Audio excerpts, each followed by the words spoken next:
Everyone, आज की इस वीडियो में हम लोग देखने वाले हैं क्लास 9 हिंदी चैप्टर 2 ऑफ वी का है भारत का पुरातन विद्यापीठ जो नालंदा, जो कि राजेंद्र प्रसाद के द्वारा लिखा गया है।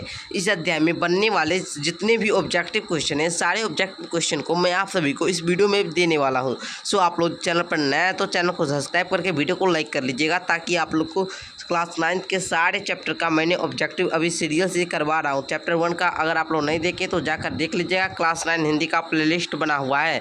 चलिए फिलहाल हम लोग इस चैप्टर के ऑब्जेक्टिव को देखते हैं। इस प्रकार आप लोग यहाँ पर देख सकते हैं कि यहाँ पर आप लोग का क्या है, चैप्टर शुरू होता है भारत का पुरातन विद्यापीठ नालंदा। चलिए हम लोग इसके एक एक करके सारे इंपॉर्टेंट ऑब्जेक्टिव क्वेश्चन को देखते हैं।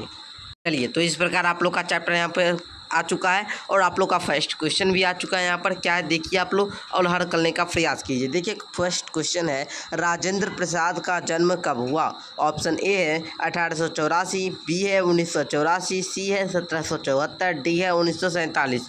तो इसका कौन सा विकल्प राइट होगा, ये आप लोग को कमेंट सेक्शन में कमेंट करके बताना है। तो देखिए इसका राइट आंसर होगा 1884।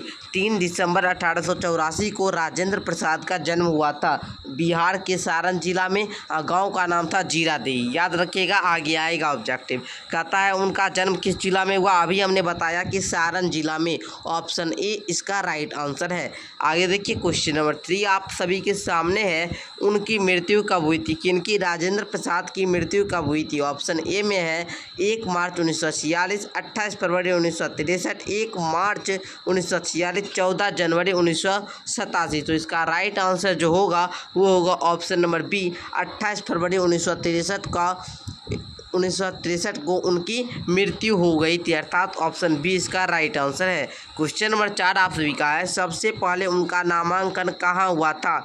मतलब जिस विद्यालय में हुआ था उस विद्यालय वो जो था विद्यालय वो कहाँ था? ठीक है, आरा में था, छपरा में था, सारण में था, जीरादेई में था। तो इसका जो राइट आंसर होगा वो होगा ऑप्शन नंबर बी। जैसा कि आप लोग पढ़े होंगे कि सबसे पहले उनका जो नामांकन हुआ था वह छपरा के हाई स्कूल में हुआ था। सबसे पहले नामांकन छपरा के हाई स्कूल में हुआ था। अब क्वेश्चन भाई आती है कि सबसे पहले उनकी पढ़ाई कौन से स्कूल से की? उन्होंने पढ़ाई जो किए थे सबसे पहले किस स्कूल से किए थे? तो हाई स्कूल से, है ना। ये नंबर आप लोग का राइट आंसर होगा। आगे देखिए क्वेश्चन नंबर यहाँ पर 6 आ चुका है। कहता है उनका जन्म किस गांव में हुआ था? ऑप्शन ए है जीरादेई, आड़ा, बसंतपुर, इनमें से कोई नहीं। तो आप लोग को पता है उनका जन्म जो अभी हमने बताया था पहले ही कि जीरादेई गाँव का नाम था, जिला का नाम सारण था, और बिहार के सारण जिला के गाँव का नाम जीरादेई था। और कब हुआ? तो भाई 3 दिसंबर 1884 को हुई थी। और उनकी मृत्यु कब हुई थी? तो 28 फरवरी 1963 को निधन हुआ था, यानी कि मृत्यु हुई थी। क्वेश्चन नंबर 7 है, उनके पिता का नाम क्या था? महादेव सहाय, सुखदेव सहाय, रेणु सहाय, वीरेंद्र सहाय। तो इसका राइट आंसर होगा ऑप्शन नंबर ए, यानी कि महादेव सहाय जो थे उनके पिता थे। ठीक है, आगे देखिए 8 नंबर क्वेश्चन है यहाँ पर, राजेंद्र प्रसाद किस विषय के अच्छे जानकार थे? तो भाई वो हिंदी के साथ साथ फारसी एवं संस्कृत के भी अच्छे जानकार थे। तो इसका राइट आंसर होगा ऑप्शन नंबर सी, इसका करेक्ट आंसर, फारसी एवं संस्कृत। आगे देखिए क्वेश्चन नंबर 9 है, वे किसका शौकीन थे? तो वो शौकीन जो थे वो थे पहलवानी और घुड़सवारी का वे शौकीन थे।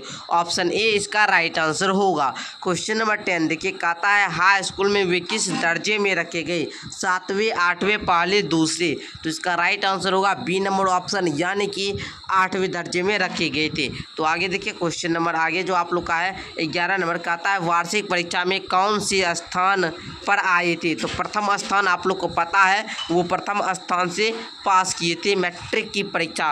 ठीक है ना, वार्षिक परीक्षा में, सॉरी मैट्रिक नहीं, मैट्रिक में भी ऐसे प्रथम ही आए। तथा विद्यालय के प्राचार्य ने प्राप्तांक से क्या हो गए थे? तो प्रसन्न हो गए थे, जिसके कारण उन्होंने उनको जो है राजेंद्र प्रसाद को वर्गोन्नति कर दिया, यानी कि वर्ग को बढ़ा दिए थे, है ना, मतलब क्लास जो थे वो तरपा दिए थे। आगे देखिए कहता है प्राचार्य ने उनको कैसी प्रोन्नति दी?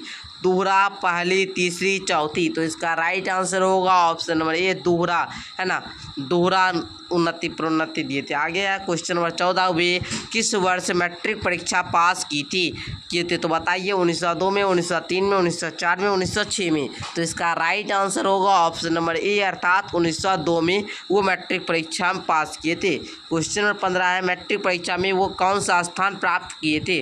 तो मैंने बताया अभी थोड़ा प्रथम स्थान से पास किए थे मैट्रिक की परीक्षा में भी। आगे देखिए क्वेश्चन नंबर 16 है, मैट्रिक परीक्षा में वे कौन से विद्यालय से किए थे? मैट्रिक परीक्षा कौन से विद्यालय से किए थे? तो इसका राइट आंसर होगा ऑप्शन नंबर ए कलकत्ता विद्यालय, है ना। आगे देखिए क्वेश्चन नंबर 17 है, वे कलकत्ता कोर्ट के वकील कब बने यहाँ पर, है ना। 1911, 1912, 1913, 1914। तो इसका राइट आंसर होगा ऑप्शन नंबर ए अर्थात 1911 में वे कलकत्ता कोर्ट के वकील बन गए। क्वेश्चन नंबर 18 है, 1916 में ईस्वी में वे वकालत करने के लिए कहाँ चले गए? पटना में, आड़ा में, बक्सर में, सारण में। तो इसका राइट आंसर क्या होगा? तो 18 का आप लोग का जो राइट आंसर होगा भाई वो पटना में, है ना, ऑप्शन नंबर ए। और जितने भी हिंदी के कॉम्पिटिटिव एग्जाम होते हैं, है ना, सारे एग्जाम में यही चैप्टर से आता है क्वेश्चन। फर्स्ट चैप्टर कहानी का प्लॉट से भी आता है, तो उसको आप लोग देख लीजिएगा। क्वेश्चन नंबर 19 है, वे संविधान सभा के कौन से अस्थायी सदस्य रहे? प्रथम, द्वितीय, तृतीय, पंचम। तो इसका राइट आंसर होगा ऑप्शन नंबर ए प्रथम अस्थायी सदस्य रहे। क्वेश्चन नंबर 20 है, भारतीय गणतंत्र के कौन सा स्थान राष्ट्रपति का हुआ? प्रथम, द्वितीय, तृतीय, अंतिम। तो इसका राइट आंसर होगा ऑप्शन नंबर ए प्रथम। आगे है, जब वे छात्र थे तो उनका जीवन की महत्वपूर्ण घटना क्या था? तो उनके महत्वपूर्ण घटना जो था हुआ था भाई बंग भंग आंदोलन, बंगाल विभाजन का आंदोलन। कब हुआ था भाई? तो आप लोग को पता ही होगा, है ना, 1905 ईस्वी में। देखिए क्वेश्चन हम आगे बताते हैं। बाद में महेश नारायण और सचिदानंद सिन्हा का सहारा पाकर किसकी स्थापना की? Bihar students conference, Uttar Pradesh conference, Jharkhand conference, इनमें से कोई नहीं। तो इसका राइट आंसर होगा option number A Bihar student conference, है ना। क्वेश्चन नंबर 23 देखिए, कहता है इस पाठ तत्कालीन किस व्यवस्था की झोंक पेश करती है? शिक्षा, विधा, महानता, गौरव। तो इसका राइट आंसर होगा ऑप्शन ए यानी कि शिक्षा। आगे देखिए कहता है हमारे प्राचीन भारतीय शिक्षा एवं विद्या केंद्रों में कौन सा स्वरूप दिखलाई पड़ता है? महानतम, शांति, गौरव, प्राचीनतम। तो इसका राइट आंसर होगा महानतम अर्थात ऑप्शन ए इसका राइट आंसर है। क्वेश्चन नंबर 25 है, कौन हमारे इतिहास का गौरवपूर्ण गाथा को समेटे? नालंदा, पटना, सारण, मोतिहारी। तो इसका राइट आंसर होगा नालंदा अर्थात ऑप्शन ए इसका राइट आंसर है। क्वेश्चन नंबर 26 है, डॉक्टर राजेंद्र प्रसाद स्वतंत्र भारत के प्रथम क्या थे? तो भाई राष्ट्रपति थे, ऑप्शन ए इसका राइट आंसर है। क्वेश्चन नंबर 27 है, वर्तमान नालंदा के गर्म कुंडों में 7 मील दूर पर क्या है? तो इसका राइट आंसर जो होगा 27 नंबर का ऑप्शन ए यानी कि राजगिरी है। आगे देखिए क्या कहता है। क्वेश्चन नंबर 28, नालंदा के खंडहर प्रदेश किस जिले में है? तो आप लोग को पता होगा कि नालंदा के जो खंडहर प्रदेश होगा वो कौन जिला में होगा? नालंदा जिला में ही होगा। आगे देखिए कहता है क्वेश्चन नंबर 29, किस सम्राट के समय युवान संघ के इस देश में आया था? तो इसका राइट आंसर होगा ऑप्शन ए यानी कि हर्षवर्धन, है ना, हर्षवर्धन के ही समय आए थे। आगे क्वेश्चन नंबर 30, नालंदा के तंत्र विधा के कौन से प्रमुख आचार्य तिब्बत गए थे? तो भाई इसका राइट आंसर होगा ऑप्शन नंबर ए यानी कि कमलजीत। आगे देखिए क्वेश्चन नंबर 31 है, साहित्य और धर्म के अतिरिक्त नालंदा में कौन सा केंद्र था? तो इसका राइट आंसर होगा ऑप्शन नंबर ए यानी कि कला। आगे देखिए क्वेश्चन नंबर 32 है, महावीर के नालंदा में कितने दिनों का वर्षावास था? है ना, तो इसका होगा 14 वर्ष, है ना, और पूछा जाएगा। आगे देखिए यहाँ पर क्वेश्चन हम लोग देख ही लेते। पहले कहता है मगध की प्राचीन राजधानी का नाम क्या है? तो आप लोग का जो 33 का राइट आंसर होगा वो होगा ऑप्शन नंबर ए व्यवहार यानी कि, है ना, आप लोग जानते होंगे। आगे है मगध की राजधानी कहाँ बसी? तो इसका राइट आंसर होगा ऑप्शन ए यानी कि गिरिव्रज में। आगे देखिए क्वेश्चन नंबर 35 यानी कि कहता है मगध की राजधानी कितने पर्वतों के बीच बसी है? 5, 4, 2, 11। तो इसका राइट आंसर होगा ऑप्शन ए यानी कि 5। आगे देखिए कहता है फाहियान कहाँ का यात्री था? जापानी, चीनी, पुर्तगाली, रूसी। तो इसका राइट आंसर होगा ऑप्शन ए यानी कि जापानी। आगे देखिए कहता है नालंदा किनके जन्म और परिनिर्वाण का स्थान बना, तो सरिपुत्र का है ना। इसका क्वेश्चन नंबर 37 का राइट आंसर बी होगा, सरिपुत्र की जन्मभूमि भी कहा जाता है।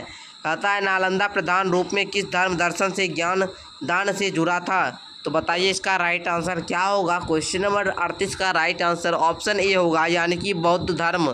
क्वेश्चन नंबर 39 है बुद्ध के समय नालंदा में क्या था, तो प्रव्रजकों का आम्रवन था, ऑप्शन ए इसका राइट आंसर है। क्वेश्चन नंबर 40 है महावीर और मेखिल पुत्र गोसाल की भेंट किस उपग्राम में हुई थी, तो इसका राइट आंसर होगा ऑप्शन सी अर्थात नालंदा में हुआ था। क्वेश्चन नंबर 41 है भारत का पुरातन विद्यापीठ नालंदा पाठ के लेखक कौन है, तो इसका राइट आंसर होगा राजेंद्र प्रसाद, जिनका जन्म 3 दिसंबर 1884 को बिहार के सारण जिला में जीरादेई गांव में हुआ था। वो मैट्रिक परीक्षा देखिए है ना, राजेंद्र प्रसाद आप लोग ले लीजिएगा। ये है क्या भाई, निबंध है। आगे देखिए 42 है भारत का पुरातन विद्यापीठ गद्य की कौन सी विधा है, तो भाई निबंध है, हम 100 बार आपको शुरू में भी बताए हैं। आगे देखिए कहता है क्वेश्चन नंबर 43 नालंदा यहाँ के इतिहास कहाँ के इतिहास की गौरव गाथा को समेटे हुए है, तो इसका राइट आंसर होगा ऑप्शन बी अर्थात भारत के। आगे देखिए 44 नंबर क्वेश्चन नालंदा किस प्रदेश के क्षेत्र में अवस्थित है, तो इसका राइट आंसर होगा ऑप्शन सी अर्थात बिहार। आगे देखिए कहता है नालंदा का जन्म किसकी उदार दान से हुआ था, तो इसका राइट आंसर होगा ऑप्शन है ना, ऑप्शन इसका होगा राइट आंसर डी, या आप लोग बी ले सकते हैं बौद्ध भिक्षुओं के, है ना। आगे देखिए कहता है युवांचंग ने कहा था यह देश जन्मभूमि है, तो इसका राइट आंसर क्या होगा आप लोग को नीचे कमेंट करके बताना है, या जिन बच्चों को नहीं पता होगा लिख लीजिएगा भगवान बुद्ध की। एक बार हम लोग रिवीजन कर लेते हैं, यहीं तक हम लोगों का क्वेश्चन था, तो एक बार हम आप लोग को रिवीजन करवा देते हैं। राजेंद्र प्रसाद, देखिए पहला आप लोग जानिए शीर्षक का नाम है भारत का पुरातन विद्यापीठ, जिसके लेखक हैं राजेंद्र प्रसाद, है ना। राजेंद्र प्रसाद का जन्म जो हुआ था वो हुआ था 3 दिसंबर 1884 ईस्वी को बिहार के सारण जिले के जीरादेई गांव में हुआ था, और इनके पिता का नाम जो था महादेव सहाय था, और ये जो थे पहलवानी और घुड़सवारी में रुचि रखते थे। ये वार्षिक परीक्षा में प्रथम आए थे, मैट्रिक में भी प्रथम आए थे। मैट्रिक परीक्षा में ये जो 1902 में दिए थे, इनका प्रथम आने के कारण वार्षिक परीक्षा में प्रथम आने के कारण इनके जो शिक्षक महोदय थे वो प्रधानाध्यापक जो थे वो प्रसन्न होकर इनको वर्गों उन्नति कर दिए, यानी कि 2 क्लास बढ़ा दिए। ठीक है, आप लोग को समझ में आ गया होगा। और ये वकाल की नौकरी है ना, वकील की नौकरी करने कब गए आप लोग को नीचे कमेंट करके बताना है। जय हिंद, फिर मिलते हैं अगले वीडियो के साथ, तब तक के लिए धन्यवाद।